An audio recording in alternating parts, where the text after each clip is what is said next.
अस्सलामु अलैकुम दोस्तों, उम्मीद है कि आप हजरात खैर व आफियत से होंगे।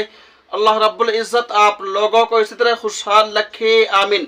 मुसलमानों, जल्दी मुतवज्जे हो जाएं और जल्दी ये काम करें। सिर्फ 3 दिन और बचा है।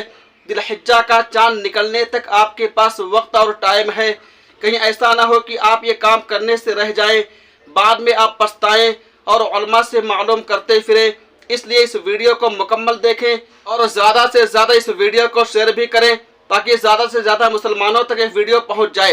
दोस्तों, माहिर फल्कियात हज़रत मौलाना समीरुद्दीन कासमी के कौल के मुताबिक 28 मई बरोज़ बुध को दिलहिज्जा का चांद नजर आएगा और 29 मई बरोज़ जुमेरात को दिलहिज्जा की पहली तारीख होगी इंशाअल्लाह।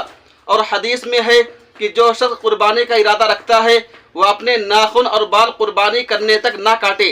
इसलिए सभी लोगों से दरख्वास्त है कि वह 28 मई बरोज़ बुध मगरिब से पहले पहले अपने नाखून और बाल काट लें। और ये नाखून और बाल काटना दिलहिज्जा का चांद निकलने से पहले पहले सिर्फ मुस्तहब है, फर्ज वाजिब नहीं है।